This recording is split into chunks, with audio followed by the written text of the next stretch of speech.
Human smuggling has been a major problem in the U.S.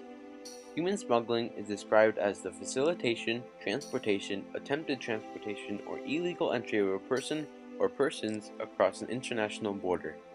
This is mostly common at the U.S.-Mexico border in Southern California. Human smuggling started gaining popularity after the Mexicans got independence from the Spaniards on September 16, 1810.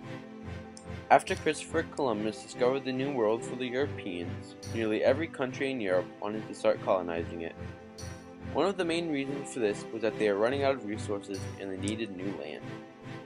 During that time, Spain was at the peak point in its power, and there was no match for them. Since Mexico had a wealth of resources and materials, it was the main target for the Spaniards.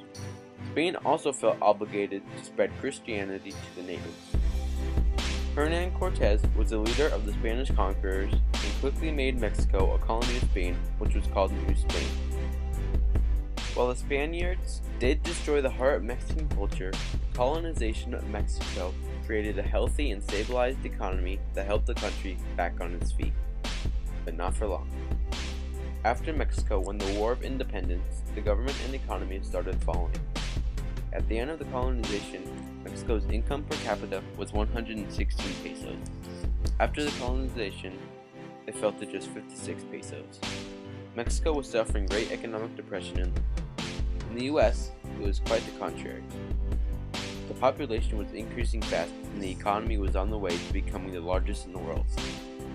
For Mexico, there seemed to be no bright light at the end of the tunnel, but instead a long and dark passage that would never get better.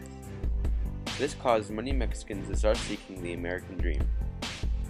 America's economy seemed promising to the Mexicans, and many started crossing the border to the US. This was the beginning of the human smuggling business. Human smuggling provided a guaranteed entry to the US. Some think that human smuggling is very dangerous and risky, when it is actually very safe and there are next to no risk and no penalties. Now, human smuggling is a very wealthy business. This is because the human smugglers usually charge anywhere from $1,000 to $5,000, and they could do each person relatively quickly depending on what the client asks for. The Mexicans that gained entry to the US were very happy because of the amount of jobs that were available to them. During this period and many years to come, America saw a large increase in Mexican immigrants. This helped boost the economy because the businesses would get cheap work and it created many jobs. However, in recent years, due to America's economic fallback, Mexicans are beginning to stay in Mexico because they feel that the situation there is better than the situation here in the US. When the Mexicans travel to the US, they are able to make a lot more money and become economically stable.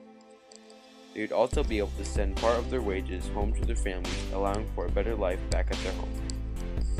Because of the economic advantages of immigration to the US, there have been recent disputes on reducing the penalties to an illegal immigrant and working on letting them stay longer and not sending them home immediately.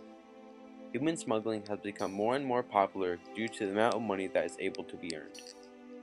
A large percent of the human smugglers, however, are Americans because there is no punishment for American citizens caught smuggling.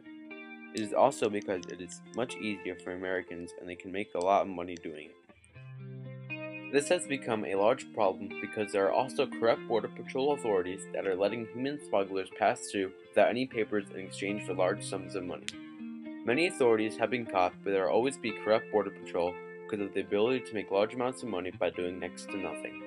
What America should do to resolve this issue is closely monitor the border and Mexican immigrants in the US to try and create equal opportunities for both Mexico and America.